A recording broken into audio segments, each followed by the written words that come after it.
So the CEO of NVIDIA, the company that has made more money from AI than anyone on earth, just went on Dwarkesh's podcast, which is essentially Barbara Walters meets Call Her Daddy for tech bros, got into the most heated argument about AI that any of us have really seen. The question was really simple. Should the US sell AI chips to China? Dario Amodei, the CEO of Anthropic, compared selling chips to China to selling nuclear weapons to North Korea. Jensen called that comparison lunacy. Then Dwarkesh compared AI compute to enriched uranium, and Jensen lost it.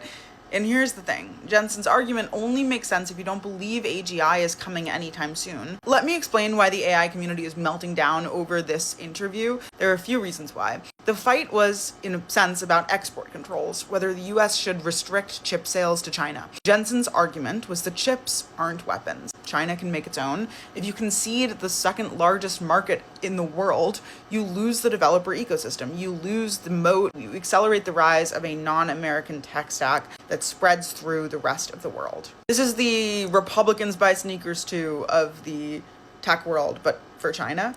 He said 50% of AI researchers are Chinese, 60% of mainstream chip manufacturing is Chinese. Huawei just had a record year. The market logic for continuing to sell to China for Jensen is very coherent. Dwarkesh's argument, however, was that if AGI, which is artificial general intelligence, the benchmark for essentially AI meeting or exceeding human intelligence and reasoning ability, they're just seen as this great nirvana moment that we're going to pass.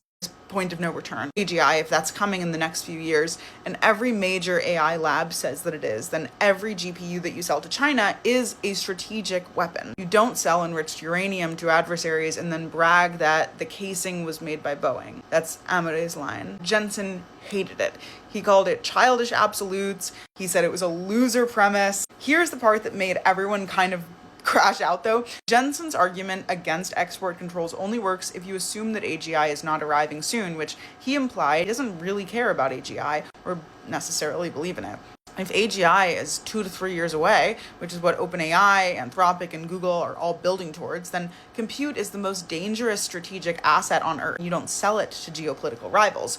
But if AGI is decades away or never coming, then they're just chips, and the market logic holds. Jensen argued the market logic point. So one of the best analysts covering this put it pretty plainly. There's no hint that Jensen thinks he's running anything other than an ordinary computer hardware business, except one that's scaling uniquely large and very fast. The CEO of the company that's powering the entire AI revolution just doesn't seem to think that the revolution ends where the labs say it does. He's obviously not anti-AI. He's just not AGI pilled in the way that most of these guys are. And that matters because the entire financial case for $650 billion capex, the $1 trillion valuations, the emergency government meetings about mythos, all of this assumes that we're heading somewhere transformative. There is some sort of a destination. Jensen is selling the infrastructure for that journey, but he doesn't seem to believe in the destination. What that comes down to is that he is selling the shovels for the gold rush. He doesn't have to believe in the gold. He just has to believe that other people believe in the gold. But what's breaking people's brains is that this whole AI economy runs on belief, investment, and narrative.